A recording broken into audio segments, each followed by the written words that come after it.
స్వాత్మ ప్రకాశిక అంటే స్వ అంటే తన యొక్క ఆత్మ ప్రకాశిక.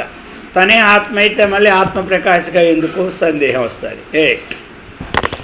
స్వ అంటే తన యొక్క ఆత్మ ప్రకాశిక.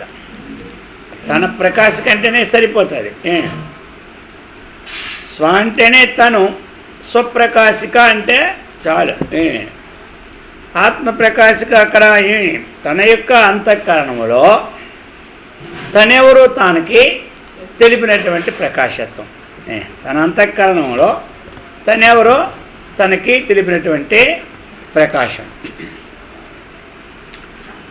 పిష్టం వ్యాప్య గుఢం యద్వత్ మాధుర్యం నహి వాంఛతి పూర్ణానందో జగద్వ్యాప్య తదానందం న వాంఛతి. పిష్టం వ్యాప్య గుణం యద్వత్. పిష్టం అంటే ఏమిటి? పిండి అన్నమాట. ఆ యొక్క పిష్టకం అంటే ఏమిటైంది? ఆ పిండితో తయారు చేసినటువంటి రొట్టె. పిండి తీసుకున్నాం. ఇక ఆ పిండిలో మనం ఏం చేసాం? బెల్లం వేసాం. బెల్లం వేసి శుభ్రంగా కలిపినాం. ఇప్పుడు ఎప్పుడైతే మనం ఆ పిండిలో బెల్లం వేసినామో ఆ బెల్లం అన్నటువంటిది పిండంతా కలిసిపోద్ది. పిండంతా కలిసిపోద్ది. ఇప్పుడు కలిసిపోతే పిష్టం వ్యాప్య గుఢం యద్వత్. పిండంతా కలిసిపోయిన తర్వాత ఈ పిష్టం అన్నటువంటిది మాధుర్యాన్ని నా వాంఛతి. మాధుర్యాన్ని కోరదు. ఎందుకు కోరదు? ఆ పిష్టము అంతా బెల్లంతో కలిసిపోయింది. దానికి మాధుర్యం కోరవలసిన పనేమీ లేదు. బెల్లం నీళ్ళలో పిండి వేసాం, లేదా బెల్లం పాకం పెట్టాం, అందులో మొత్తం పిండి వేసాం మొత్తం. ఇప్పుడు ఇదంతా పిష్టమేమైపోయింది? అంతా మాధుర్యం అయిపోయింది. మరలా మాధుర్యాన్ని కోరవలసిన పని దీనికి లేదు. అట్లే పూర్ణానందో జగద్వ్యాప్య. పూర్ణానందం, పూర్ణమైనటువంటి ఆనంద స్వరూపమైన పరమాత్మ ఈ జగత్తును వ్యాపించి ఉండి, ఈ జగత్తును వ్యాపించి ఉంది. ప్రత్యేకంగా మళ్ళీ ఆనందాన్ని అది ఎప్పుడు అభిలషించదు. ఏమర్థమైంది?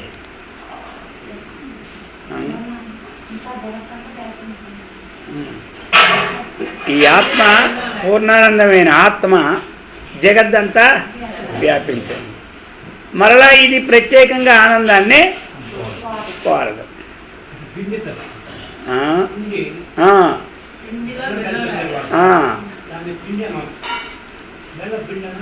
అది ఆ పిండి బెల్లం పిండి పరిణామంలో చెంది బెల్లం పిండి అయింది. అయితే ఈ పిండి మళ్ళీ బెల్లాన్ని ఇప్పుడు పిండి లేదు, పిండితో చేసిన రొట్టె. అది ఇప్పుడు ఏమిటంటే మనం అందుకు పిష్టంగా ఉన్నాం. పిండితో చేసిన రొట్టె. ఇప్పుడు ఆ రొట్టెని మనం తింటున్నాం. బెల్లం కలిపిన పిండితో కలిసినటువంటి రొట్టెను ఇప్పుడు మనం ఏం చేస్తున్నాం? తింటూ ఉన్నాం. ఇప్పుడు ఆ రొట్టెని తిన్నప్పుడు మరి ఆ రొట్టెలో ఉన్నటువంటి పిండి మళ్ళీ మాధురి కావాలని కోరదు. అలాగనే ఇప్పుడు ఈ పరమాత్మ స్వరూప జగదంతా వ్యాపించి ఉంది. బెల్లం ఎలాగైతే అంతటి వ్యాపించిన తర్వాత దాన్ని ప్రత్యేకంగా కోరదు, పరమాత్మ సర్వవ్యాపకమైన తరువాత మరి ఆ ఆనందాన్ని అభిలషించింది. ప్రత్యేకమైన ఆనందం, అదంతటా నిండిపోయిన ఆనందం. ఈ జగత్తుకి సంబంధమైన ఆనందాన్ని ఇంకా దానికి అభిలషించి చూసిన పని, తన ఆనందం కూడా అభిలషించే పని ఇంకా లేదు. దారిద్ర్యాశ యథా నాస్తి సంపన్నస్య యథాతన బ్రహ్మానంద నిమగ్నస్య విషయాశా న సంభవేత్. సంపన్నస్య ధనవంతునికి దారిద్ర్య ఆశ యథా నాస్తి. ధనవంతునికి దరిద్ర్యం యొక్క స్పృహ ఎప్పుడూ ఉండదు. తద్వత్ అదే మాదిరి బ్రహ్మానంద నిమగ్నస్య బ్రహ్మానందములో నిమగ్నమైన వాడికి విషయాశ న సంభవేత్. బ్రహ్మానందములో నిమగ్నమైనటువంటి వాడికి ఈ విషయాశ ఎప్పుడూ ఆయనకే రాదు. సంపన్నుడికి దారిద్ర్య స్పృహ ఎప్పుడు వస్తుంది? అది ఎప్పుడూ ఉండదు. బ్రహ్మానంద సముద్రంలో మునిగిన వాడికే ఇక ఈ విషయాశ విషయానంద స్పృహ ఆయనకి అన్నటికీ కలదు. విషం దృష్ట్వా అమృతం దృష్ట్వా విషం త్యజతి బుద్ధిమాన్ ఆత్మానమపి దృష్ట్వా త్వం త్యజన్ ఆత్మానమాదరాత్. విషాన్ని చూపెడుతున్నారు, అమృతాన్ని చూపెడతారు. విషము చూశాడు అక్కడ, విషభాండం, అమృత భాండం చూశాడు. ఇప్పుడు బుద్ధిమంతుడు ఏం చేస్తాడు? విషాన్ని విడిచిపెట్టి అమృతాన్ని స్వీకరిస్తాడు. అట్లే ఆత్మానమపి దృష్ట్వా అనాత్మ పదార్థాన్ని చూశాడు, ఆత్మ పదార్థాన్ని చూశాడు. ఇందులో బుద్ధిమంతుడు ఏమిటి గ్రహిస్తాడు? ఆత్మ పదార్థాన్ని గ్రహిస్తాడు, అనాత్మ పదార్థాన్ని విడిచిపెడతాడు. ఆత్మ పదార్థం ఏది సత్తా ఉందో దాన్ని గ్రహిస్తాడు, అనాత్మ పదార్థాన్ని విడిచిపెడతాడు. శ్రేయశ్చ ప్రేయశ్చ మనుష్యమేతః తౌ సంపరేత్య వివినక్తి ధీరః శ్రేయోభిమందో అభివృణీతే ప్రేయసో తద్వృణుంతే.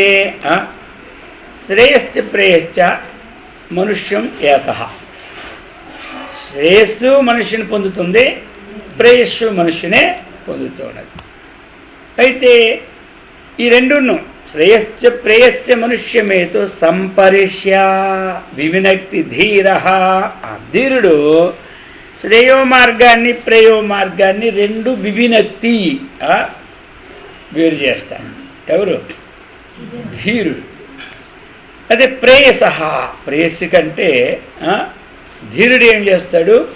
శ్రేయస్సుని, ప్రేయస్సుని ఎవరు తీస్తాడు? మందః యోగక్షేమాత్తు అభివృణీతే. మందుడు యోగక్షేమం కోసం ప్రేయస్సునే స్వీకరిస్తాడు. శ్రేయో మార్గాన్ని పట్టుకున్నా యోగక్షేమాలు కలవని మాట లేదు. ఇక్కడ శ్రేయో మార్గాన్ని మనం అన్వేషిస్తే ఈ కుటుంబ పోషణ ఎలా జరుగుతుందో, యోగం ఎలా జరుగుతుందో, ఈ క్షేమం ఎలా జరుగుతుందో అని బాధ ఏమీ లేదు. యోగక్షేమాలు రెండు పూర్వజన్మ యొక్క ప్రారంభం మీద ఆధారపడి ఉన్నాయి. ఏ మార్గాన్ని పట్టుకుని వస్తాయి, ఏ మార్గాన్ని పట్టుకున్నా ఇవి రాక. ఇప్పుడు వ్యాపారం ఫ్యాక్టరీ పెట్టాడు, ఫ్యాక్టరీ నడుస్తూ ఉంది, సరే శ్రేయ మార్గాన్ని అవలంబించాడు. ఇప్పుడేం ఫ్యాక్టరీ ఆగిపోద్దా? ఆయన మేనేజర్ని 4 మేనేజర్ని పెడుతున్నాడు, వర్కర్స్ని పెడుతున్నాడు, పని చేస్తూనే ఉన్నాడు. మార్గం ఏంటి? దాన్ని చూసుకున్నాడు, ఇంకా రన్ అయిపోతూ ఉన్నది, చక్కగా ఉంటూ ఉన్నది. ఆయనకి మనసు శ్రేయో మార్గ అభిలాషతో దీని ఎందుకు విచారణ పెట్టుకోవాలనుకున్నాడు. ఇది విచారణ చేసినంత మాత్రంలో అక్కడ పనులేమీ అయిపోయి, ఇది చేసినా చేయకపోయినా మన ప్రారంభంలో ఆ ఫ్యాక్టరీ నడపవలసిన యోగం లేకపోతే ఉంటుందా? ఉండదు. అందుకనే ఇక్కడ హిమాచల్ ప్రదేశ్లో ఆయన ఫ్యాక్టరీ పెద్దది పెట్టాడు. పలారసం ఫ్యాక్టరీ ఒకటి, ఇది కదిరి చెట్టు, ఈ తమలపాకు సున్నం వేసిన ఇలా పూడేస్తారు కదా, కాస్త ఇది అంటారు దాన్ని. అవి పెద్ద పెద్ద కట్లు, మామిడి కట్లే ఇప్పుడు నెట్లే ఉంటాయి. ఆ కట్లు వేసేస్తుంటే ఆ పౌడర్ వస్తుంటుంది అన్నమాట ఫ్యాక్టరీలో. వెనకని పెట్టేశాడు. ముందున ఏం చేశాడు, బ్రహ్మాండమైనటువంటి మందిరం కట్టాడు. ఆ ముందుని 10 ఎకరాల సత్సంగం పెట్టాడు. చాలామంది స్వాములు ప్రతీ నెల సత్సంగమే, నెలకి ఒక స్వామీజీని, 12 నెలలకి 12 మందిని. ఆయనకి ఏదో నెలకెంతో వాళ్ళు దక్షిణ ఇచ్చుకొని పంపుతారు. వచ్చినటువంటి వాళ్ళందరికీ భోజనాలు, రూములు, వస్తువులు, ఇంకా టెంపులే తెగాలి. 2-3 బస్సులు పెట్టాడు. సాయంకాలం అందరు పల్లెటూరులు వెళ్ళడం, వాళ్ళందరిని తీసుకురావడం, అక్కడ దించడం. అది అయిపోయిన తర్వాత వాళ్ళ ఉపన్యాసం అయిపోయిన తర్వాత మళ్ళీ వాళ్ళ ఇంటి దగ్గర అదే వాడి పని. ఆ దేవుడికి ఇంకో పనిలే. వాళ్ళు తీసుకురావడం, దించడం, తీసుకెళ్ళడం, దించడం. వచ్చిన వాళ్ళందరికీ వెళ్ళిపోయేటప్పుడు పంటలు చూసి రోజు ఎంత అండగలుగుతాడు అన్నమాట. నడుస్తూనే ఉంది. ఇక తెల్లవారులేసి 30 లీటర్లు అభిషేకం రోజు. అంటే పాలు అమ్మరు, ఆవులు 30-40-50 లీటర్లు ఒకరు చూస్తా బాగుండాలి. 15 రోజులు ఉన్నాను కానీ అక్కడ 10 ఆయన దక్షిణామూర్తి మఠం మహేశానందగిరి స్వామి శిష్యుడు, కాశీ. ఆయన మోంటాబు మహేశానంద, ఆయన శిష్యుడు అన్నమాట. ఇక అంతే నడుస్తూనే ఉంటుంటాయి. కుదవలేదు నీ ఇచ్చేమో తెల్లవారిసరికి ఆయన కొడుకు అభిషేకం తెంపులే తెగాలి. 4 లేస్తే 4 కూర్చుంటారు, 6కి అయిపోతాయి పని. 7 వేసరికి ఎవరి డ్యూటీకి వాళ్ళు పోతారు.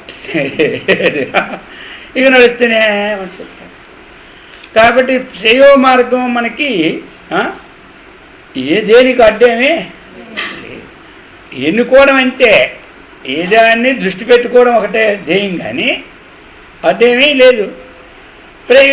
మందుడు ఏం చేస్తాడు, ప్రేయో మార్గాన్ని ఎన్నుకుంటాడు యోగక్షేమం కోసం. దేవుడు ఏం చేస్తాడు, ఇది ఎలాగా పాస్ అయిపోయిన బిల్లు ఎప్పుడైనా ఇది నడుస్తూనే ఉంటుంటుంది. ఇక దీంట్లో అడ్డే ఉండదు. ఇక ఏదో గురువులను పట్టుకున్నాము, శాస్త్రాన్ని పట్టుకున్నాము, శ్రేయో మార్గం అధికం చూసుకోవాలనుకుంటాడు. అది దారిద్ర్యాశ యథా నాస్తి సంపన్నస్య బ్రహ్మానంద నిమగ్నస్య విషయాస న సంభవేత్ విషం దృష్ట్వా అమృతం దృష్ట్వా విషం త్యజతి బుద్ధిమాన్. అది విషమో చూస్తాం, అమృతాన్ని చూస్తాం. బుద్ధిమంతుడు ఏం చేస్తాడు, అమృతమే తీసుకుంటాడు, విషయాన్ని తీస్తాడు. మరి ఈ ఆత్మజ్ఞానం అంటే కొంత వివేకం కలవాడు ఏం చేస్తాడు, శ్రేయో మార్గాన్ని ఆశ్రయించుకుంటూ కాలాన్ని గడుపుకెళ్తాడు. ఘటాభాసకో భానుర్ఘటనాశౌ ననశ్యతి దేహాభాసక సాక్షి దేహనాశే ననశ్యతి. ఘటావభాసకో భాను, ఘటంలో మంచినీటిలో పెట్టాం, సూర్యుడు అందులో ప్రకాశమైనాడు. ఈలోగా మనం అటు ఇటు పనులు చేస్తూ ఉంటుండే ఆ ఘటాన్ని కొట్టేసిన ఏదో ఇంకో ఘటం. ఇప్పుడు ఏమైంది, ఇది ఘటం పగిలిపోయింది. ఘటం పగిలిపోయినంత మాత్రంలో సూర్యునికి ఏమి నాశమో లేదు. ఘటనాశో భానున్ ఘటావభాసకో భాను ఘటనాశో ననశ్యతి.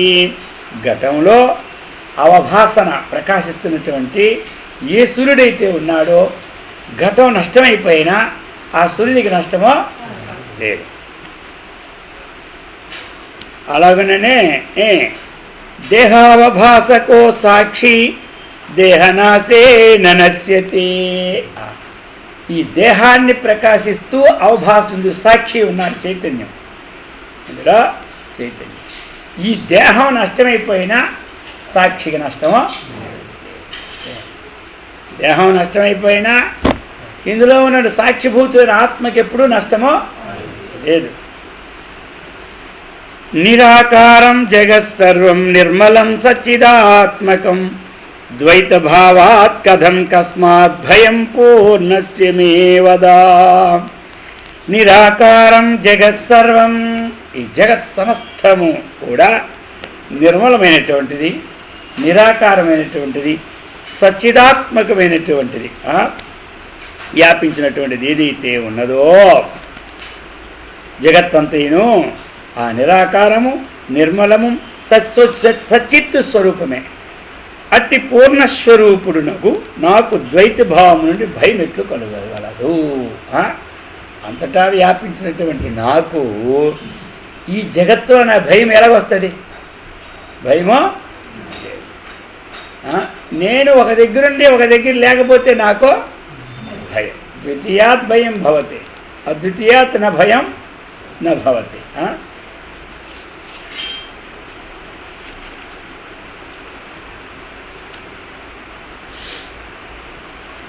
బ్రహ్మాదికం జగత్సర్వం త్వయానందే ప్రకల్పితం జగత్వయేవ లీనం తత్ కథం త్వం లీయనే వదా. బ్రహ్మాదికం జగత్సర్వం,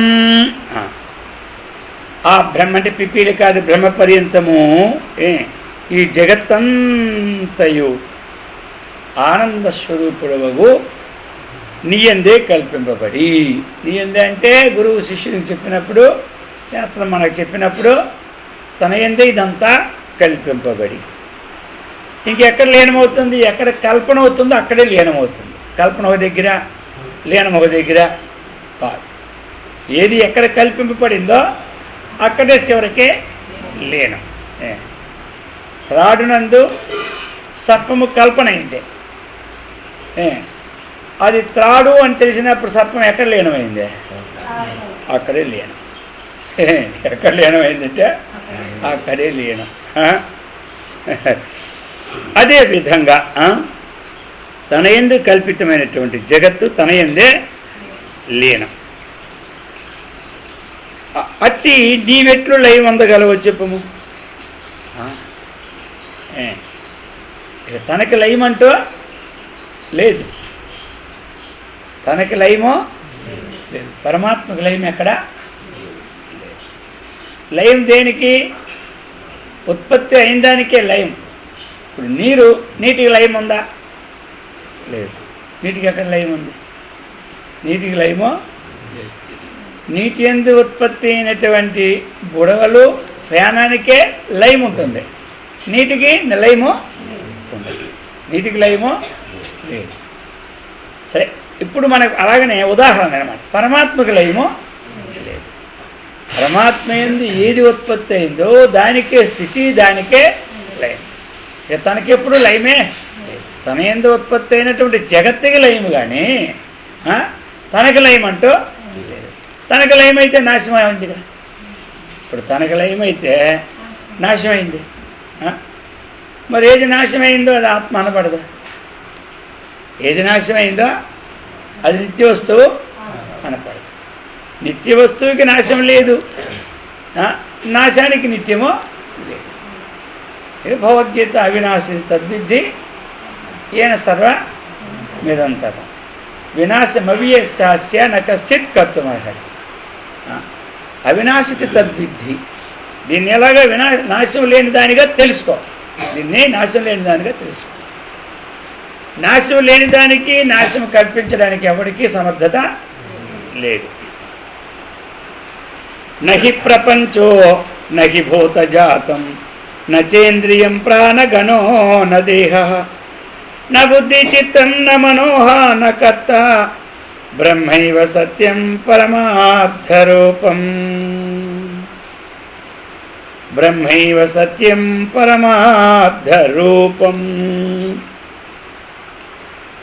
నహి ప్రపంచ, ప్రపంచం వాస్తవముగా లేనిది.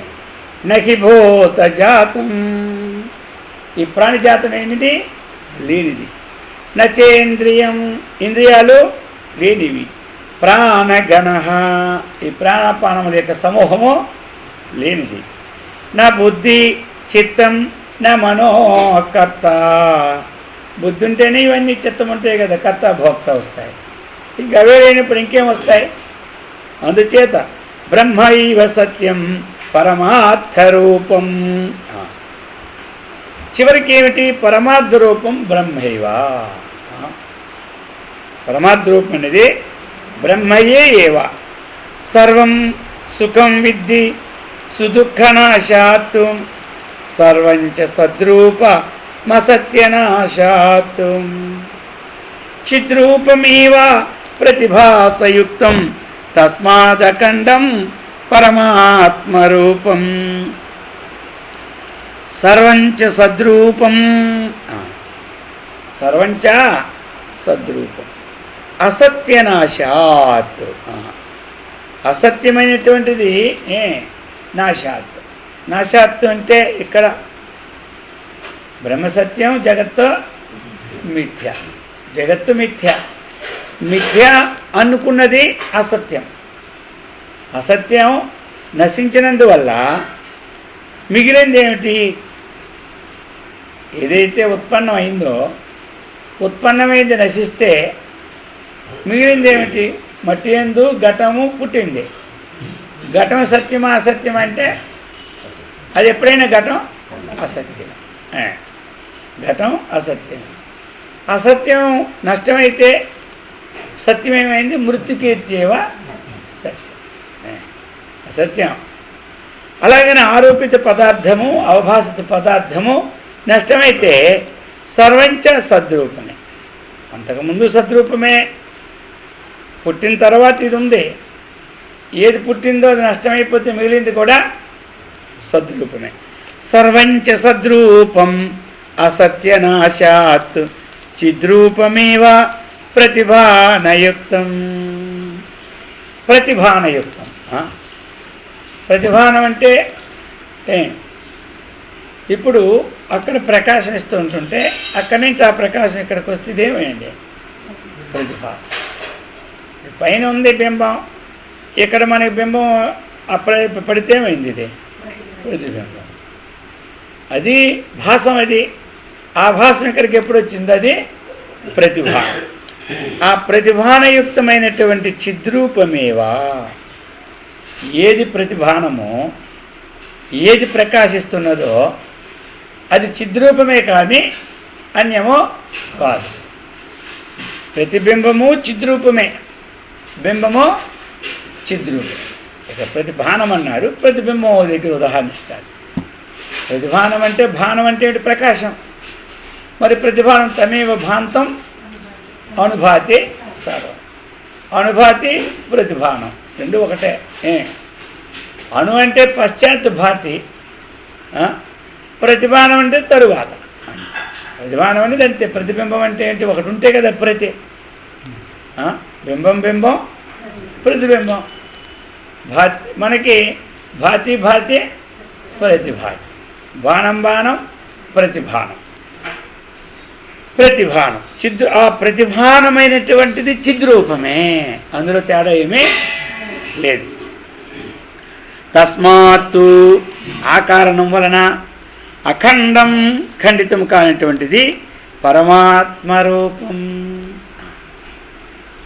ఏదైతే ప్రతిబింబిస్తున్నదో అది ఖండితమైతే అదే పరమాత్మ ఇది పరమాత్మ కాదు అన్న భావం వస్తే వస్తు పరిచ్ఛేదము దేశ పరిచ్ఛేదము అక్కడ ఉంటుంది ఇప్పుడు అదే ఇది దీంట్లో అందుకని చిద్రూపమేవ ఆ సచ్చిదానంద స్వరూపము చిదేవ దేహస్థు చిదేవ లోకాత్తు చిదేవ భూతాని చిదింద్రియాని కర్తాచిత్ అంతఃకరణం చిదేవ చిదేవ సత్యం పరమార్థరూపం అంతా చిదేవ చిత్తేవ సత్తు చిత్తో ఆనందం ఇక చిత్తే దేహం చిత్తే లోకం చిత్తే భూతాని చ ఇంద్రియాని చ కర్త చిత్తు అంతఃకరణం చిత్తు చిదేవ సత్యం పరమార్థరూపం అంటే చిత్తు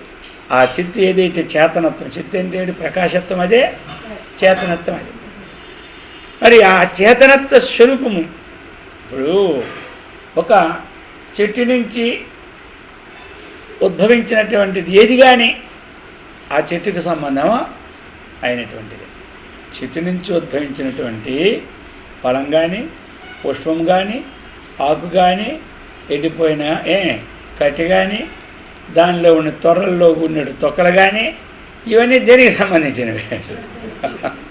అవన్నీ చెట్టుకు సంబంధించినవే. అదే మామిడి చెట్టుకి సంబంధమే అంటాం, కానీ ఇంకో దాని సంబంధం ఏ చెట్టుదైతే ఆ చెట్టుకి సంబంధించినదే అదంతన్నా. అట్లే ఇప్పుడు చెప్తున్నారన్నమాట. చిదేవ దేహ చిదేవ లోకా చిదేవ భూతాని చిదింద్రియాని కర్త చిత్ అంతఃకరణం చిత్ చిదేవ సత్యం పరమార్థరూపం. ఆ పరమార్థమైనటువంటి బ్రహ్మ చైతన్యమే. చిత్ అంటే చైతన్యం. చిత్ అనే అర్థానికి ప్రకాశము చైతన్యం. ఇక్కడ చైతన్యం తీసుకోవాలి. నమే బంధో నమే ముక్తిర్ నమే శాస్త్రం నమే గురు మాయామాత్ర విలాసోహి మాయాతీతోహమద్వయ నమే బద్ధ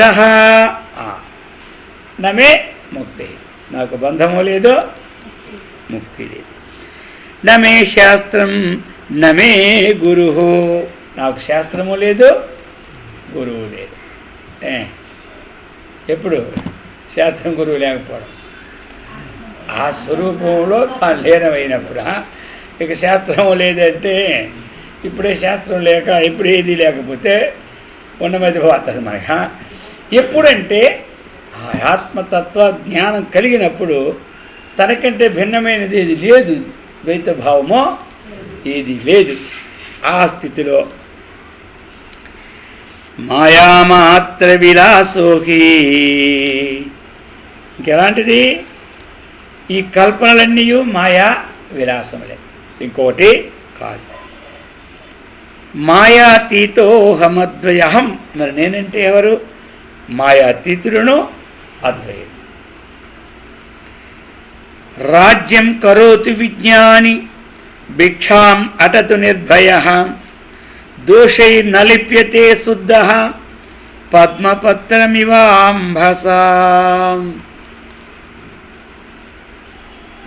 రాజ్యం కరోతు విజ్ఞాని, విజ్ఞాని జ్ఞాని విషయం చెప్తున్నాడు. విజ్ఞాని కర్త. రాజ్యం కరోతు, రాజ్యాన్ని పాలించుగాక. అథవా భిక్షామటతు, భిక్షని స్వీకరించుగాక. ఆ విజ్ఞాని రాజ్యమేయాలని లేక భిక్షమెత్తుకొని. అభయం నిర్భయ, ఆయన ఎలాంటి వాడు? నిర్భయం అంటే భయము లేనటువంటి స్థితి పొందినవాడి. దోషై నలిప్యతే శుద్ధ పద్మపత్రమివాంభస. విజ్ఞాని, అది ఇక్కడ చెప్పింది ఏమిటి?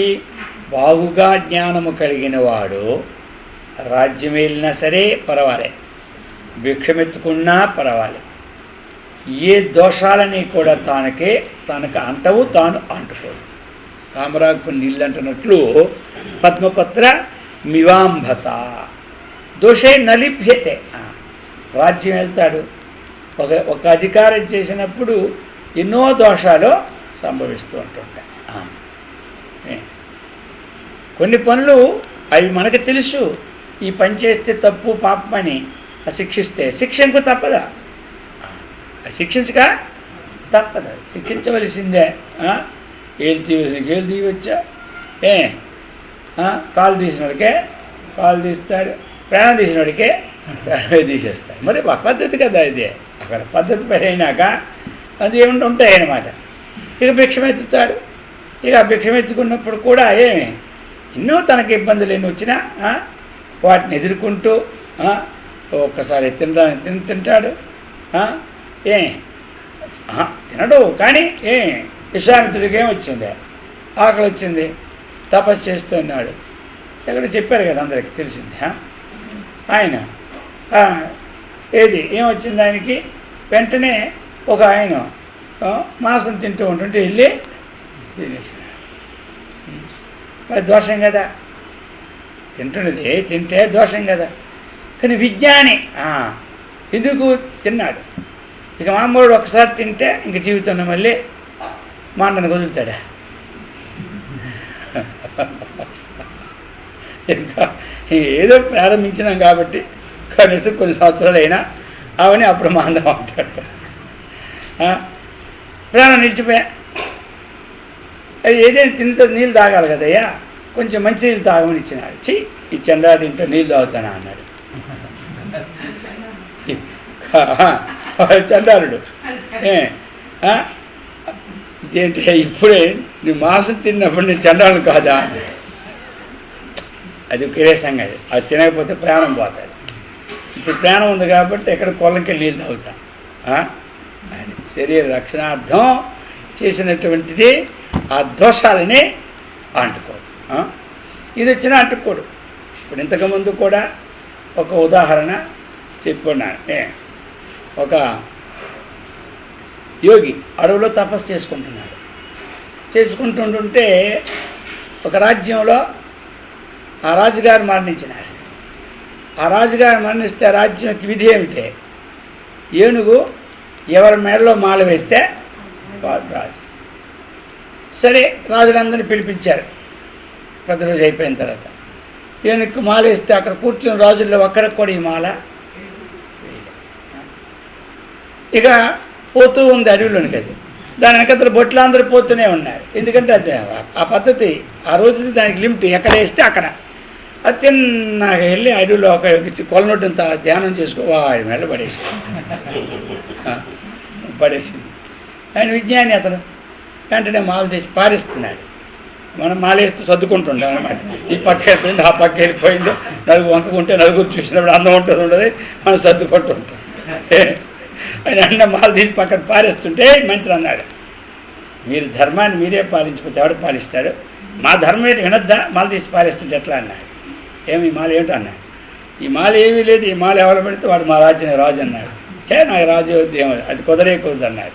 మా పద్ధతిని, రాజుగారి పద్ధతిని దేశంలో వాడు పాలించాలని. దేవుడు పాలించకపోతే వీడు తన్నట్టుంది, ఇక కొట్టినట్టుంది, ఇక లాభం లేదనుకొని ఇక పదన్నాడు. ఏడికి ఎక్కించుకొని అంతా తిప్పినారు అన్నమాట. ఇక తిప్పి రాజ్యాధికారంలో కూర్చొని పెట్టాడు. వెంటనే వెళ్ళాడు. ఏమిటన్నీ చూపెట్టాడు రాజుగారికి. ఇది అసలు ఖజానా. ఇదేమో ఒక్కొక్క రత్నం కొన్ని కోట్లు చేస్తాయి. ఆ బీరువా సరే, ఈ బీరువా ఏమిటన్నాడు. ఇది అసలు ముఖ్యమైనవి ఉంటాయి. ఈ ముఖ్యమైన బీరువా తీసి మన స్వసామాలు బయట తీయమన్నాడు. రాజుగారు చెప్పి చేయాలి కదా. ఇందులో ఏం పెట్టుకోవాలంటే నా కౌపీనాలు పెట్టుకోవాలి ఇందులో. అంతే, ఇది నా కౌపీ. ఇది ఏం చేయాలంటే ఇది ఎక్కువ దగ్గర పెట్టుకోవాలి. ఎందుకంటే ఈ ముఖ్యమైన దాంట్లో నేను రోజు చూస్తుంటాను. ఇదే నాకు కనపడదు, ఇంకోటి కనపడకూడదు. శాస్త్రం కూడా ఏం చెప్పింది? కౌభేనవంత కలు భాగ్యవంత. ఈ డబ్బులు భాగ్యవంతులు కాదు అని. సరే, రేపటి నుండి అన్ని పనులు చూసుకో. నా పని ఏదైనా ఉన్నప్పుడే ఆయన సంతకం. అంతే, నాకేం మీటింగ్లు వద్దు, గీటింగ్లు వద్దు. మాలేయించావు కాబట్టి ఇక్కడ నేను రావాల్సి వచ్చిన యోగము ఇది, లేకపోతే నాకెందుకు ఈ గొడవ చూసుకుంటాను. ఇక మంత్రి బ్రహ్మాండం ఇంకా ఆయనకి మొత్తం అంతే కదా, ఇంకేముంది. రాజు అంతా ఆర్డర్ అయిన మంత్రి చూసుకుంటాడు. ఓన్లీ మంచి పని చేసింది ఏంది అనుకుంటాడే అనుకొని బ్రహ్మాండం చూస్తున్నాడు. 3 సంవత్సరాలు అయిపోయింది, 5 సంవత్సరాలు అయిపోయింది. ఇక అయిపోయేసరికల్లా పక్క ఎక్కడ చూసినా వర్షాలు, ఏ లోటు లేకుండా దేశంలో సస్యశ్యామలంగా ఉండి ఇదికేం పల్లె జపం చేసుకోవడం, కూర్చోవడం. అక్కడ దోమలు అందు కుట్టి అయిపోయినాయి. ఇప్పుడు ఈయనకి ఈ గదిలో కూర్చొని ఇక మనకొస్తే మరి రోజు ఆ ఉజ్రాలు ఉన్నాయో పోయిన ఎక్కడితోనే ఉంటుంటాం. మనకు అదే పని అనమాట. ఆ విజ్ఞానికి రాజ్యం రాని రాజ్యం పోని ఇక ఈయన ఎక్కడే కూర్చొని తపస్సు చేస్తున్న లోకం అంతా ఎక్కడ దొంగతనం మానేశారు, తాగుడు మానేసినారు, జోదం మానేసినారు. ఇక రాజ్యం పేరు ఎక్కడ మొత్తం ఇలాంటి రాజ్యం లేదని మిగతా రాజులందరికీ కించైపోతుంది. ఎవడిచ్చాడు, ఏమిటిది? ఆ రాజ్యాన్ని మనం ఆక్రమించుకోవాల్సింది అనుకొని హఠాత్తుగా చుట్టూ జనాలు వచ్చేసినారు. పెద్ద పెద్ద రాజులు, మంత్రి గారు వచ్చారు. ఇప్పుడు ఏం చేయాలి? మీరు ఆర్డర్ ఇస్తే వాళ్ళతో మేము పోరాడతాం.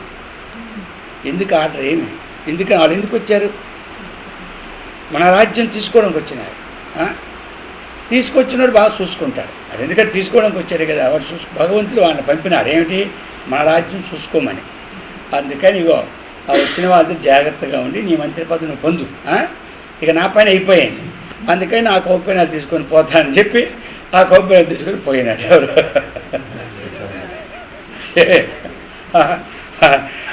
విజ్ఞాని, అది జ్ఞాని రాజ్యం కొరతు భిక్షాం అటతు, భిక్షం కోసం తిరిగి నిర్భయ దోషైర్న లిప్యతే, ఏ దోషాన్ని ఆయన పొందరు. ఈ రాజ్యం వచ్చిందిగా దీని సంబంధం లేదు ఆయనకే, నేను పోయాను కానీ దాని సంబంధం ఆయనకే లేదు. పుణ్యాని పాపకర్మాని స్వప్నగాని న జాగ్రతి, ఏవం జాగ్రత్ పుణ్య పాపకర్మాని నహి మే ప్రభో అంటున్నారు. పుణ్యాని పాపకర్మాని స్వప్నగాని న జాగ్రతి, స్వప్నమునందు మనకి ఘోరాతి ఘోరమైనటువంటి పాపాలు చేసినట్టు ఒకసారి స్వప్నం వస్తాయి, గొప్ప పుణ్యం చేసినట్టు ఒకసారి వస్తూ ఉంటాయి. స్వప్నంలో హిమాలయాలు పోయినట్టు, కేదారేశ్వరుని దర్శించినట్లు, పుణ్యం మానసరుడు పోయినట్టు, అక్కడేం దర్శించినట్టు, ఇవన్నీ ఏమిటి పుణ్యం.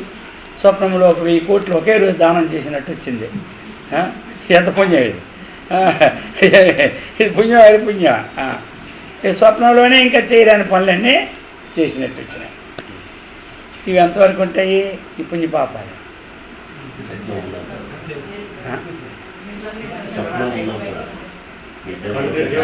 అంతే, కళ్ళు తీస్తే ఆ పుణ్యం లేదు, ఈ పాపం. స్వప్నంలో చేసిన పుణ్యం కళ్ళు తెరిస్తే ఆ పుణ్యము లేదు, ఈ పాపము లేదు. అలాగనే జాగ్రత్త చెందిన పాపపుణ్యాలు నాకేమీ లేవు. ప్రభువునగును అహం బ్రహ్మాస్మి, అహం జాగ్రత్త చెందిన పాపపుణ్యాలు నాకేమీ లేవు. స్వప్నమందు పాపపుణ్యాలు జాగ్రత్త దశలో ఉండవో, జాగ్రత్త దశన పాపపుణ్యాలు ప్రభువునగు నాకో లేవు. ఎప్పుడైనా నేను ఇది ఆత్మ ఇది అనాత్మ అని వేరు చేసి ఈ జాగ్రత్త దశలో ఉన్నటువంటి వాడు ఏ జాగ్రత్తను పొందాడు? అహం బ్రహ్మాస్మి బ్రహ్మైవాహమస్మి అన్నటువంటి దశను పొందినాడు, దశను పొందినాడు. ఎంతవరకు ఆ స్థితి కలగలేదో, ఎంతవరకు ఆ బ్రహ్మాత్మైక్యతనే జాగరూకత కలగలేదో అంతవరకు ఈ పుణ్యాలు మనకే ఉంటాయి. రాత్రి చేసిన పాపపుణ్యాలు సామాన్యమైన జాగ్రత్త దశకు వచ్చినంతవరకు ఎలా ఉంటాయో, జాగ్రత్తలో చేసిన పాపపుణ్యాలు తన స్వరూప స్థితిని తెలుసుకునే జాగ్రత్త అవస్థ ఎప్పుడు వచ్చిందో అప్పుడు ఏమైపోతుంది, ఇవన్నీ నష్టమైపోతాయి. నష్టమైపోయిన చేతే జ్ఞానాగ్ని సర్వకర్మాని భస్మసాత్ కురితే రాధ. చెప్పడానికి శ్లోకం కారణం ఏమిటి? అది జ్ఞానమనే అగ్ని ఎప్పుడు రగులుకున్నదో పాపపుణ్యాలు చేస్తున్నవన్నీ ఏమవుతాయి అంటే, ఇప్పుడు ఎక్కడ ఇది ప్రారంధమైనటువంటి వచ్చినట్టు మనకి దానికి సంబంధం లేదు. ఇక రాత్రి స్వప్నములో వచ్చిన పాపపుణ్యాలు ఏ విధంగా జాగ్రత్త దశకు వచ్చినప్పుడు మనకు ఆ పాపము పుణ్యం అనుభవించాలి అన్నటువంటిదేమీ లేదు. ఏవో స్వప్నంలో ఆ పాపం వచ్చింది, అది అన్నాలు ఆ పాపం పోయేసరికి ఈ చింత ఉంటుందా? ఉంటుందా? ఇది ఎవరికి ఉండదా? ఎవరికి చింత? స్వప్నమే మిథ్య అయితే స్వప్నంలో పాపము మిథ్యే, పుణ్యము మిథ్యే, జాగ్రత్త కూడా మిథ్యే. బ్రహ్మజ్ఞానం ఎవరికి కలిగిందో వానికి ఏమిటి? జాగ్రత్త మిథ్య. జాగ్రత్తలో చేసిన పాపం కానీ పుణ్యం కానీ బ్రహ్మజ్ఞానం కలిగినప్పుడు, అందుకే బ్రహ్మజ్ఞానం కలిగిన వాడు నేను నిత్య శుద్ధ బుద్ధి ముక్త స్వరూపం అనుకుంటున్నాడు కదా, అందుచేత నాకు అనే ప్రయోజనం ఇక్కడ శాస్త్రంలో చెప్పినాడు. ఎవరికైతే కలిగిందో జ్ఞానము వాడికి పాపము లేదు, పుణ్యము లేదు. ఎలా లేదు అంటే ఉదాహరణ చెప్పాలి కదా, రాత్రి పడుకుంటే వాడికి తెల్లవారు లెగిస్తే వాడికి ఆ పాపపుణ్యాల సంబంధము ఎట్లు లేవో అట్లా ఇవి కూడా మనకే లేవు. పుణ్యాని పాపకర్మాణి స్వప్నగాని న జాగ్రతి ఏవం జాగ్రత్ పుణ్యపాపకర్మాణి నహి మే ప్రభో కాయం కరోతు కర్మాణి వృధా వాగుచ్యతామిహం రాజ్యం రాజ్యం ధ్యాయతు వా బుద్ధి పూర్ణస్య మమ కాంక్షతి. కాయ కరోతు కర్మాణి, శరీరము కర్మములనే ఆచరించుగాక. లోట్లో కరోతు, లోటు శరీరము కర్మములనే ఆచరించుగాక. వృధా వాగుచ్యతాం ఇహ, వాక్కు వ్యర్థ ప్రలాపములే వనర్చుగాక. రాజ్యం ధ్యాయత్వా బుద్ధి, బుద్ధి రాజ్య విషయములనే చింతించుగాక. అలా అయితే పూర్ణస్య మమ కాంక్షతి, పూర్ణుడైనటువంటి నాకు హాని ఏమి? శరీరము ద్వారా కర్మలు చేయగాక, వాక్కు ద్వారా మాటలో ఆడుగాక, బుద్ధి ద్వారా రాజ్యాన్ని ఆలోచనలు చేయుగాక. నాకేం హాని? నాకేమీ సంబంధం లేదు. ఎందుకోసము? ప్రారంధము. వాక్కుతో మాట్లాడాలి, ఆడాలి, బుద్ధితో విషయాల్ని చూడాలి, శరీరంతో పనులు చెయ్యాలి. కానీ నాకు మాత్రం ఎందుకు? జ్ఞానం కలిగేది. కలకముందు అన్నీ నాకు సంబంధం ఉండేది, ఇప్పుడు సంబంధం ఏమీ లేదు. అందుచేత మాట్లాడినా పూర్ణత్వాన్ని కోల్పోడు, శరీరంతో పనులు చేసినా పూర్ణత్వాన్ని కోల్పోడు, బుద్ధితో రాజ్య విషయాలు విచారించిన తన పూర్ణత్వాన్ని తానిప్పుడు అంటే ఆ జ్ఞానం కలిగినటువంటి వాడు ఒకవేళ ప్రారంధం ఉంటే చేస్తాడు. అది ప్రారంధం లేకపోతే లేదు. అది జ్ఞానం కలిగిన తర్వాత కూడా ప్రారంధం ఉంటుంది. మరి జనకుడు జ్ఞానం కలిగింది, తప్పదు కదా వాడు. ఆయన అందుకనే ఏది మిథిలా దగ్ధమైతే అగుగాక, నాకు సంబంధం లేదన్నాడు. అందరూ వచ్చి ఉపన్యాసం కూర్చున్నాడు, మిథిలా అంతా కాలిపోతుందని వచ్చినారు. అవును,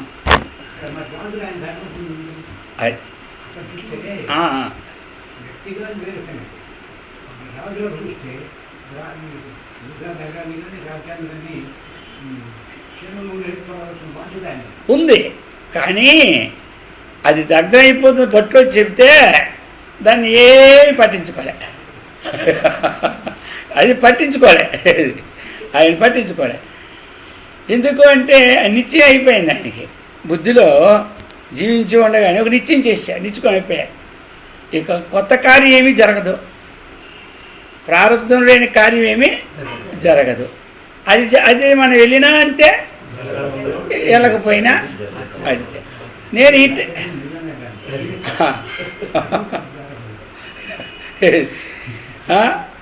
అటువంటిది ఎక్కడ కోటుకోగలదో 10 కోట్ల వాళ్ళు ఉంటారు, అందరూ ఉంటారు ఆ స్థితిలో ఉన్నవారు. ఆ స్థితిలో అందరూ ఉండరు.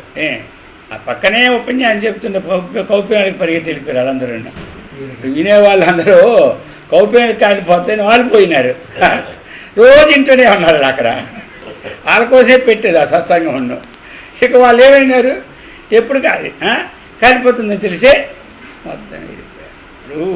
మనస్యం అన్నాడు అష్టావక్రుడు. ఏం కావాలి నీకు దక్షిణ? నీ మనసు ఇచ్చా అన్నాడు. ఇచ్చేసినాడు. అయిపో ఇక మనసు వెళ్ళిపోయిన తర్వాత ఇంక అలా బొమ్మలో ఉండిపోయాడు. ఎవరు అటువంటి స్థితి ఎక్కడో దగ్గర ఉంటుంది, అందరికీ రాదు ఆ స్థితి అందరికీనా. అయితే ఏంటంటే ఈ జ్ఞానం కలిగినవాడు, అది ఇంకా స్థితికి ఈ జ్ఞానం పొందినవాడు వ్యవహారం చేస్తున్నా ఆ వ్యవహారంలో తాను పూర్ణుడిగానే ఉంటాడు.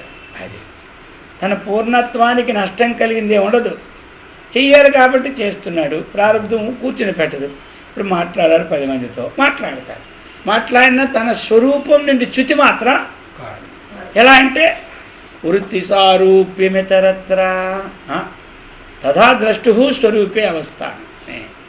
తదా ద్రష్టు తన స్వరూపంలోనే ఉంటాడు. ఎవరు? సమాధిలో ఉన్నవాడు ఎక్కడ ఉంటాడు? తన స్వరూపంలోనే ఉంటాడు. ఉన్ని చేత ఆయనకేమిది? తథా ఆ సమయంలో ఆ విధంగా ద్రష్టు స్వరూపే అవస్థానం. ద్రష్టు దృక్కు తన స్వరూపంలోనే ఉండిపోతుంది. ఇతరత్ర వృత్తి సారూప్యం ఇతరత్ర. ఇప్పుడు ఎవరైతే యోగాన్ని పరిశీలించినారో తన సమాధిలో కూర్చున్నప్పుడు తానేమయ్యాడు? తన స్వరూపంలో తాను ఉంటాడు. ఇతరత్ర ఇతరమైన ఏదైనా పనులు చేస్తుండేటప్పుడు ఆ వృత్తి స్వరూపాన్ని పొందినట్లు ఉంటారు, కానీ వృత్తి స్వరూపం అనేది పూర్తిగా పొందరు. ఆయన పనులు చేసినప్పుడు ఈ వృత్తితోనే ఉన్నాడు. మరి ఈయన అఖండాకార బ్రహ్మవృత్తి అంటారు కదా, ఈయన ఇప్పుడు ఈ పనుల వృత్తిలో ఉన్నాడు. ఈయన బ్రహ్మాకార వృత్తిలో ఉన్నాడా, వదిలి ఈ పనులోకి వచ్చినాడా అని సందేహం. ఈయన బ్రహ్మాకార వృత్తిలో ఉన్నాడా? అయ్యా, ఈయన బ్రహ్మాకారుడు వృత్తిలో వదలడు. ఇతర వృత్తులు వచ్చినప్పుడు ఆ స్వరూపాన్ని పొందినట్టు ఉంటాడు, పొందినట్టు బయటికే కనబడదు. తాను మాత్రం స్వరూపాన్ని కోల్పోడు. ఎలాగంటే ఉదాహరణతో మనం చెప్పుకున్నాం, స్ఫటికం యొక్క సాన్నిధ్యంలో ఎరుపు పుష్పం పెట్టినప్పుడు ఎరుపు పుష్పము స్ఫటికములో కనబడుతూ ఉంటుంటుంది. తన తెలుపును కోల్పోయి ఎరుపునది తెచ్చుకుందా? తన తెలుపునది కోల్పోలే. తన స్వరూపంలో తానుండి ఆ వృత్తి వచ్చింది కాబట్టి ఆ వృత్తి ఆకారం ధరించినట్లు మనకే కనబడుతుంది. అది అన్నమాట. అక్కడ అది చెప్తున్నారు. రాజ్యం ధ్యాయతు వా బుద్ధి పూర్ణస్య మమ కాంక్షతి ప్రాణాశ్చరంతు తద్ధర్మైః కామైర్వా హాన్యతాం మనః అసంగామృతం అనంగామృతం ఆనందామృతపూర్ణస్య మమ దుఃఖం కథం భవేత్ ప్రాణాశ్చరంతు తద్ధర్మైః. ఇంకోటి చెప్తున్నారు, ప్రాణపంచకం స్వధర్మ నిర్వహణ మనొచ్చుగాక. ముందు చెప్పినట్టుగా మనస్సు వాంఛా ప్రపీడిత మగుగాక. ఆనందామృతపూర్ణుడుగు నాకు దుఃఖం ఎట్లు కలుగలదు? నాకు దుఃఖమా? ఎప్పుడు ఈ స్థితి? ఎప్పుడైతే మనం విచారణ ద్వారా ఇది నేను కాదని చెప్పుకుంటూ ఒక నిర్ణయమైనటువంటి స్థితిలో మనం ఉన్నామో అప్పుడు ఇక వ్యవహారం చేయడానికి ప్రారంభం ఉన్న వ్యక్తి ఆ వ్యవహారంలో ఉన్నప్పటికీ వ్యవహారానికే అతీతుడు. ఇక ఆ ప్రారంభం లేనివాడు తన స్వరూపంలో ఉండిపోతాడు. ప్రారంభం లేనివాడు తన స్వరూపంలో ఉండిపోతాడు. ఇక ప్రారంభం ఉంటుంది, ప్రారంభం ఉంటుంది, ఉండుతాడు, చేయాలి కదా. చేసినా సాక్షిగా ఉన్నట్టే చేస్తాడు, బయటికి చేసినట్టే. ఆయనకి 1 లక్ష రూపాయలు నష్టం వచ్చినా నష్టం వచ్చిందని విచారం ఆయనకే కూడదు. ఈ స్థితి లేకపోతే 10 రూపాయలు నష్టం వచ్చినా తెల్లారి సాయంకాలం వరకు నష్టమైపోయింది అంటే 10-30 చెబుతాడు. ఆనందాంబుధి మగ్నోసౌ దేహి తత్ర నదృశ్యతే లవణం జలమధ్యస్థం యథా తత్ర లయం గతం. నీటిలో పడిపోయిన ఉప్పు ఉంది కదా, లవణం జలమధ్యస్థం యథా తత్ర లయం గతం. జలమధ్యలో పడినటువంటి ఉప్పు అది అక్కడే ఏమైపోతుంది? లయమైపోతుంది. అంతటా వ్యాపించే లయమైపోతుంది. తద్వత్తు ఆనందాంబుధిమగ్ను అసో దేహీ. ఆనంద సాగరమైనటువంటి మగ్నుడికి జీవుడు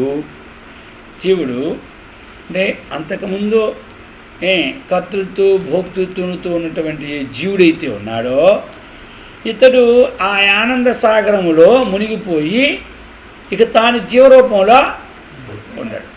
ఉప్పు నీటిలో పడి తన స్వరూపం నీటిలో లయమైపోయేటట్టుగా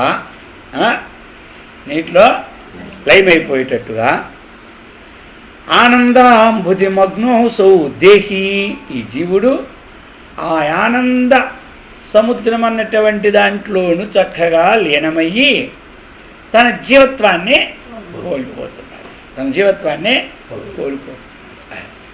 కోల్పోతున్నాడు. ఇంద్రియాని మన ప్రాణ అహంకార పరస్పరం జాడ్య సంగతి ముసృజ్య మగ్న మైచిదన్నవే.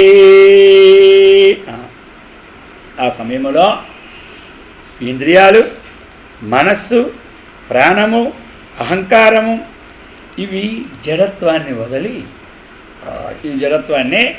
వదలి ఆ చిస్సముద్రుడు నాయందు నిమగ్నంలో అయిపోతుంది. ఇవన్నీ కూడా నాయందు లిగ్నమవుతుంది. మళ్ళేమో వీటి ఎందు ప్రకాశింపబడినటువంటి అంతఃకరణం ప్రకాశింపబడుతుందో అది తన స్వరూపంలో ఎప్పుడైతే లయమైందో ఇక అంతఃకరణం పరివర్తన లేదు. అంతఃకరణం పరివర్తన కదలదు. ఇంకెక్కడ కదులుతుంది? ఇప్పుడు దానికి అప్పుడు ఏదే తెలియదు దేనికి, మన శరీరానికి. డాక్టర్ గారు ఆపరేషన్ చేసినప్పుడు ఏ జాగాని మత్తుమందు ఇస్తాడో ఆ మత్తుమందులో అది కోసినప్పుడు మనకు అది తెలియదు. అప్పుడు అక్కడ ఉండేవన్నీ ఏమైనా తన స్వచైతన్యానికి సంబంధంగా లేనవా అయిపోతున్నాయి. ఈ విచారణ ద్వారా ఈ జీవుడు ఎప్పుడైతే ఉప్పు నీటిలో వేసేటప్పుడు నీళ్ళు అంతా ఎలాగలేమైపోయిందో మరి ఈ జీవునికే కర్తృత్వ భోక్తృత్వాది సంబంధమో ఇది ఎప్పుడు లయిందో దీనికి సంబంధమైన ఇంద్రియాలన్నీ కూడా లయమైపోతాయి. అది ఆత్మానం అంజసా వేద్మీతో అజ్ఞానం ప్రపలాయితం కర్తృత్వం అద్యమే నష్టం కర్తవ్యం వాపి నక్వచితో. ఆత్మానం అంజసా వేద్మి. అంజస సాక్షాత్తుగా నేను ఆత్మను గ్రహించి తిని. మనం విచారణ చేసిన తర్వాత ఏ యథార్థాన్ని అయితే స్థిరపరచుకున్నామో అది ఆత్మని గ్రహించడం, అంతేగాని ఆత్మను చూసి గ్రహించడం కాదు. ఆత్మానం గ్రహించి తిని. ఇప్పుడు ఏమైంది? ఆత్మాని ఎప్పుడైతే గ్రహించినానో, ప్రకాశాన్ని ఎప్పుడైతే గ్రహించినానో ఇందులో ఉన్న చీకటి ఏమైంది? పోయింది. ఆత్మను ఎప్పుడైతే గ్రహించినామో అజ్ఞానము పోతుంది. అజ్ఞానం అనేది పోతుంది, పలాయమానం అయిపోతుంది. అజ్ఞానం ఎప్పుడైతే పలాయమానం అయిందో ఇక కర్తృత్వ భోక్తృత్వం అనేది నష్టమైపోతుంది. ఆ కర్తృత్వం అనేది లేదు. అప్పుడు చిదమృత సుఖరాసో చిత్తఫేనం విలీనం క్షయమధిగత ఏవ వృత్తి చెంచత్తరంగః స్థిమిత సుఖ సముద్రో నిర్విశేష్ట సంపూర్ణః కథమిహ మమ దుఃఖం సర్వదా ఏకోహమస్మి. ఈ చిత్తు అమృత సుఖ సముద్రమున ఈ చిత్తు చేతన స్వరూపమైనటువంటి మహాసముద్రములో అందులో ఈ చిత్తమనే ఈ ఫేనం ఏమైంది? లీనమైపోయింది. చిత్తమనే ఫేనం అంటే నురుగు. సముద్రంలో నురుగు ఎలా ఉత్పన్నం అవుతుందో ఈ చిత్తం అనేటువంటి ఫేనము ఆ సముద్రంలో ఏమవుతుంది? లీనమైపోతుంది. ఏ సముద్రంలో? ఈ ఆత్మ యొక్క సుఖ సముద్రంలో. ఇక ఎప్పుడైతే లీనమైందో, చిత్తం ఎప్పుడైతే లీనమైందో చిత్తంలో ఏముంటాయి? వృత్తే. ఇక చిత్తంలో ఏముంటాయి? యోగ చిత్తవృత్తే నిరోధ. ఇక చిత్తంలో ఏముంటాయి? వృత్తులు ఉంటాయి. ఇక వృత్తులన్నీ ఏమిటివి? ఈ చిన్న తరంగాలన్నీ క్షీణించే పోతాయి, అన్నీ క్షీణించిపోతాయి. ఇక స్థిమిత సుఖముత్సముద్రో నిర్విశేష్ట సంపూర్ణ. ప్రశాంతమైనటువంటి సుఖమైనటువంటి ఆ సాగరుడు నగు అప్పుడు అంటే తనే దానం చేసుకో. నేను ఎట్టి ప్రయత్నం లేకుండానే పరిపూర్ణత నొందుతాను. అటువంటి పరిపూర్ణత నొందినప్పుడు ఇక దుఃఖము నాకు ఎక్కడి నుంచి సంభవిస్తాడు అంటే దుఃఖము నా యందు లేదు. ముందు నాకు దుఃఖం లేదు. అజ్ఞానంగా ఉన్నప్పుడు దుఃఖం లేదు. ఒకసారి దుఃఖం ఉండి ఒకసారి దుఃఖం లేకపోవడం అంటూ ఆత్మకి ఎప్పుడూ లేదు. అదేమిటంటే నీటిలో ఫేనం ఉత్పన్నమై నీటిలోనే మునిగిపోవాలి. ఇంకా దుఃఖం అంటూ కొత్తగా ఏది లేదు. ఆనందరూపోహమఖండబోధ పరాత్పరోహం ఘనచిత్ ప్రకాశ మేఘా యథా వ్యోమ నచ స్పృశంతి సంసార దుఃఖాని నమాం స్పృశంతే. ఆనందరూపోహం, అహం ఆనందరూప, నేను సంపూర్ణమైనటువంటి ఆనందము కలవ. అఖండబోధ, జ్ఞానస్వరూపుడును. పరాత్పరోహం, ఇంకెలాంటి వాడును?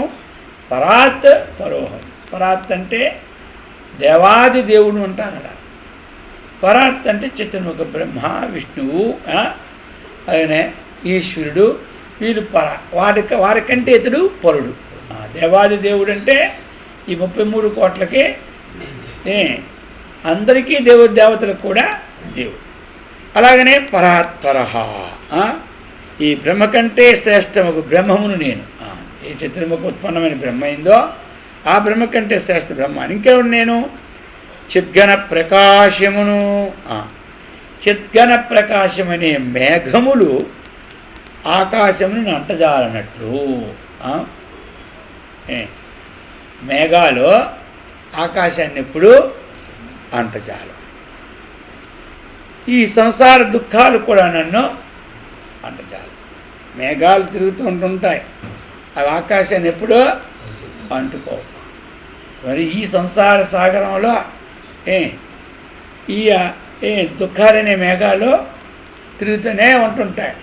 ఇవి తిరిగినా నాకు ఇవేమి అంటూ అంటే దుఃఖాతీతుడును నేను అర్థం. అస్థి మాంస పురీషాంత్ర చర్మలోమ సమన్విత అన్నాద స్థూలదేహ స్యాత్ అతోహం శుద్ధచిద్గణ.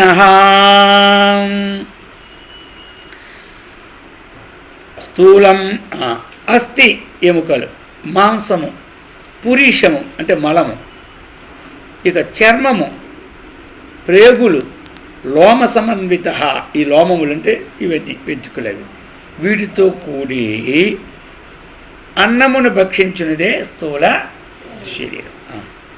వీటితో కూడి అన్నాన్ని తింటున్నదాన్ని స్థూల శరీరం.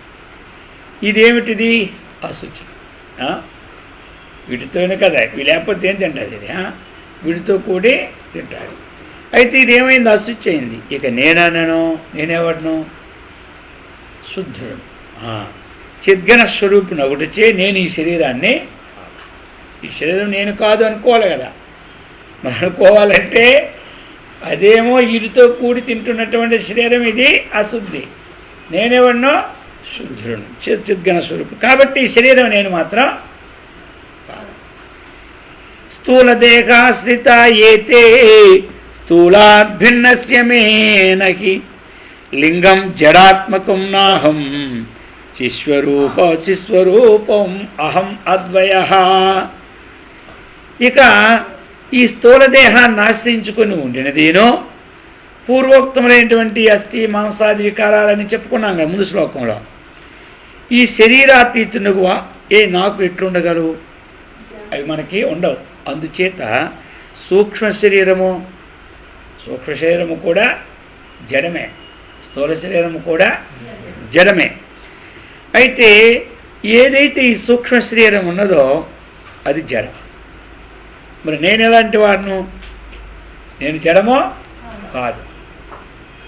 ఇది సూక్ష్మ శరీరం అన్నటువంటిది ఎక్కడ లోన ఉంటుంది, స్థూల శరీరం అనేది బయట ఉంటుంది. మరి సూక్ష్మ శరీరం అన్నట్టు దాంట్లో ఏముంటాయి? ప్రాణాలు, ఇంద్రియాలు.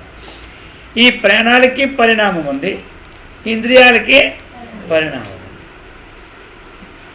ఏది అపరిణామో అది నేను. మరి పరిణామైనటువంటి ఇంద్రియములు నేను కాదు, పరిణామైనటువంటి ప్రాణాలు నేను కాను. అందుకు ఇప్పుడు సూక్ష్మ శరీరం నిషేధమైంది, స్థూల శరీరం నిషేధమైంది. ఆ సూక్ష్మ శరీరంలోని ఆకలి, దప్పిక ఇవి దేని ధర్మాలు? ప్రాణధర్మాలు. ఇవే ప్రాణధర్మాలు. ఇక మనకి నేత్రములు కనబడవు ఒకసారి, అలాగని చెవుడు వస్తుంది, కోరికలు ఉంటాయి, కోపం ఉంటాయి. ఈ మొదలైనవన్నీ దేని సంబంధం? సూక్ష్మ శరీరానికే సంబంధం. నేను ఎలాంటి వాడను? ఈ వికారాలకి నేను లోను కాదు. ఆ కారణంగా ఈ గుణాలు నా యందు లేవు కాబట్టి, ఈ గుణములతో విశిష్టమైంది సూక్ష్మ శరీరం కాబట్టి సూక్ష్మ శరీరం నేను. స్థూల శరీరాన్ని, సూక్ష్మ శరీరాన్ని నిషేధం చేస్తున్నాడు. స్థూల సూక్ష్మ శరీరములు, కారణ శరీరములకు నేను అతీతున్నే కానీ ఇంకోటి నేను కాదు. అనాద్య జ్ఞానమేవాత్ర కారణం దేహ ఉచ్యతే నాహం కారణ దేహోపి స్వప్రకాశో నిరంజనః. అనాది అజ్ఞానమేవ అత్ర కారణదేహం ఉచ్యతే. కారణదేహం అంటే ఏంటి? అనాది నుంచి వస్తున్న అజ్ఞానమే కారణదేహం. కారణదేహం అనే దాంట్లో ఇంద్రియాలు ఉండవు, ఏ ఒక్క భూతాలేమీ ఉండవు. పంచభూతాలతో కూడింది ఇదేంది. ఆ పంచభూతముల యొక్క సాత్వికాంశంలో రజోగుణాంశంతో వచ్చింది ఇంద్రియాలైనవి. అవి ఏమి సంబంధం దీనికే లేదు. అనాద్య జ్ఞానమేవాత్ర కారణం దేహ ఉచ్యతే. ఆ కారణదేహం అంటే ఏమిటి? అనాదిగు అజ్ఞానమే కారణ శరీరం. కారణ శరీరం అందు ఏమున్నదంటే అజ్ఞానమే ఉన్నది. ఇక నాహం కారణ దేహోపి స్వప్రకాశో నిరంజనః. ఇక నాయందేమిటి? నేను స్వయం ప్రకాశ జ్ఞాన స్వరూపుణ్ణి. అయితే మరి నాహం కారణ దేహోపి, అహం కారణ శరీరమును కాదు. ఎందుచేత? ఏదైనా అజ్ఞానమన్నా మలినమన్నా ఒకటే. నా యందు అంత కూడా మలినము లేదు. మలినంతో కూడుకున్నది కారణ శరీరం. ఆ మలినం లేనటువంటి వాడును నేను. ఇక నాకు కారణ శరీరం ఎట్లుంటుంది? కారణ శరీరం కూడా లేదు. స్థూల శరీరం నేను కాదు, సూక్ష్మ శరీరం నేను కాదు, కారణ శరీరము నేను కాదు. జడ ప్రియత్వ మోదత్వ ధర్మ కారణ దేహగాః న సంతి మమ నిత్యస్య నిర్వికార స్వరూపిణః. ధర్మాలు శరీరం అయిపోయింది. శరీర ధర్మాలు జడత్వము, ప్రియత్వము, మోదత్వము, ప్రియము, మోదము, ప్రమోదము ఇత్యాది ధర్మాలు. ఈ ధర్మాలు దేనికి సంబంధించినవి? కారణ శరీరానికే సంబంధించినవి. ఈ ధర్మాలు జడత్వం అనగా, ప్రియత్వం అనగా, మోదత్వం అనగా ఈ ధర్మాలు కారణ శరీరానికి సంబంధించినవి. ఈ ధర్మాలు నా యందు లేవు, నాకు సంబంధము లేదు. మరి నేను నిత్యుడును నిర్వికారుడును అగు ఆ ధర్మాలు నా యందు లేవు. మరి లేనప్పుడు కారణ శరీరాన్ని అధిగమించినవాడు. కారణ శరీరానికి ఒక 2 శ్లోకాలతో చెప్తున్నారు. జడ జీవాద్ భిన్న పరేషు అస్తి పరేశత్వం కుతస్తవ ఇత్యజ్ఞ జన సంవాదో విచారక్రియతే అధునా. ఇక జీవుడు, పరమేశ్వరుడు, ఈశ్వరుడు ఆ రెండింటిని వివరిస్తున్నారు. జీవుని కంటే వేరుగా పరమేశ్వరుడు కాడు. జీవుడి కంటే వేరుగో పరమేశ్వరుడు. జీవుడు వేరు, పరమేశ్వరుడు వేరు. అయితే నీకు పరమేశ్వరత్వం ఎక్కడది? పరమేశ్వరత్వం ఎక్కడది అను అజ్ఞభ్రాంతిని గూర్చి ఇక్కడ విచారం పెడుతున్నది. ఇక్కడ విచారణ దానికోసం పరమేశ్వరత్వం అనేది ఎట్లా సంభవించింది అన్నది విచారించబడుతున్నది. ఇక్కడ ఉన్నది ఏమిటి? అధిష్టానం నా జీవస్యాత్ ప్రత్యేకం నిర్వికారతః అవస్తుత్వాత్ చిదాభాసో నాస్తి తస్య న జీవత. అధిష్టానము, చిదాభాస, బుద్ధి, ఈ మూడును అజ్ఞానము వలన ఒకటిగా తోచినప్పుడు జీవసంజ్ఞ ఏర్పడుచున్నది. జీవసంజ్ఞ ఎప్పుడు వచ్చింది అంటే అధిష్టానం, చిదాభాసుడు, బుద్ధి. బుద్ధి అంటే అంతఃకరణం. బుద్ధి అంటే అంతఃకరణం. అంతఃకరణం ప్రతిఫలించినటువంటి దాన్ని చిదాభాసుడు. ఏదైతే ప్రతిఫలిస్తుందో అది అధిష్టానం. దేని ద్వారా ప్రతిఫలిస్తుందో అది అధిష్టానమైంది. దేని ద్వారా ప్రతిఫలిస్తుందో అది అధిష్టానమైంది. దేని ఎందు ప్రతిఫలిస్తుందో అది చిదాభాసుడైనాడు. ఆ ప్రతిఫలించేందుకు ఏది ఆధారమో అది బుద్ధి అయింది. ఇప్పుడు దేని ద్వారా ఏది ప్రతిఫలిస్తుంది? అధిష్టానం సర్వవ్యాపకం, దాని ఆభాస దేని ఎందు పడింది? చిదాభాష. బుద్ధి ఎందు పడింది.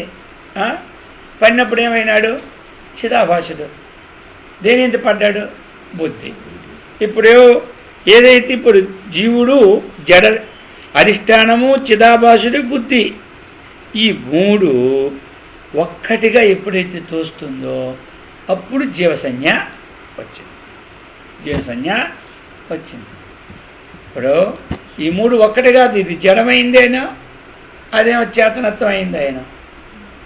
ఇది తాదాత్మ్యం పొంది నేనే అనుకుంటుంది, నాకంటే ఇది జడ వస్తువు వేరుగా అనుకోవడం లేదు. అది లేకంటే జడ వస్తువు వేరు కాదు అనుకునేటప్పుడు జీవసంజ్ఞ వచ్చింది. అధిష్టానం న జీవస్యాత్తు ప్రత్యేకం నిర్వికారతః అవస్తుత్వాత్ చిదాభాసో నాస్తి తస్య న జీవత. అధిష్టానము నిర్వికారం ఒకటి వలన జీవుడు కాదు. అధిష్టానము జీవుడు ఎప్పుడు కాదు. అది నిర్వికారమైన అధిష్టానం జీవుడు అవుతాడా? జీవత్వం ఆయనకే లేనే లేదు. ఇక చిదాభాసుడు ఏమిటి? బుద్ధి అందరి చిత్ ప్రతిబింబమే చిదాభాసుడు. ఆ వస్తువు అనగా అది మిథ్య.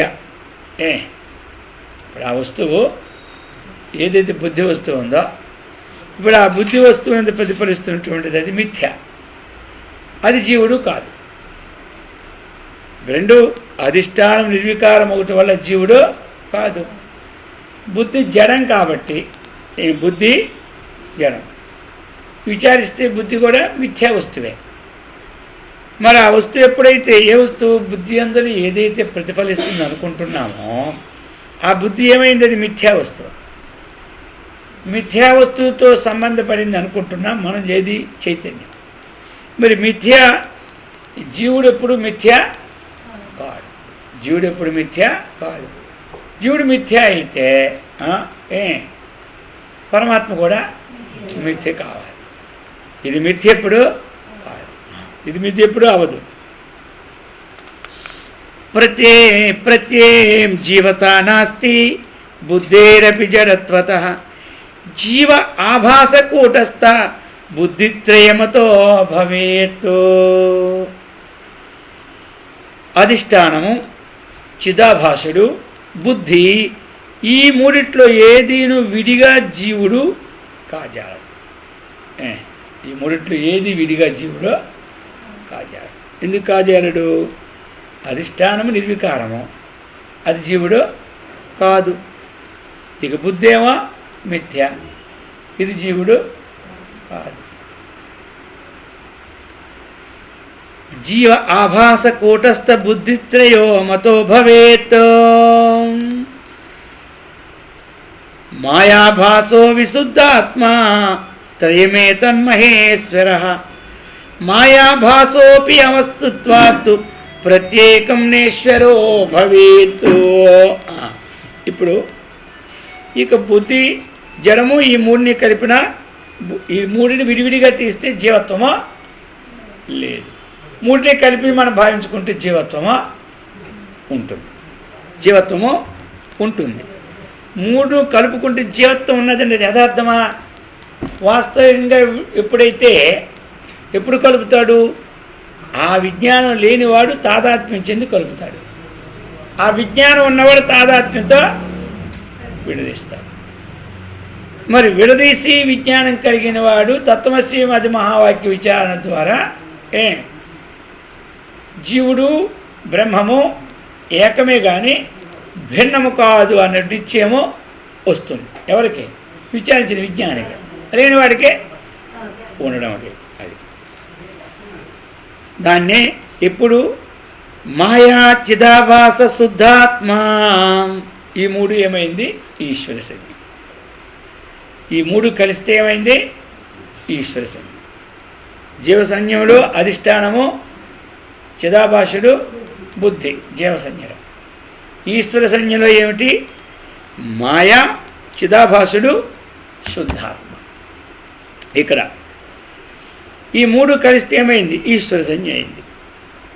ఇక్కడ కూడా మాయాభాసోపి అవస్తుత్వాత్ ప్రత్యేకం నేశ్వరో భవేత్.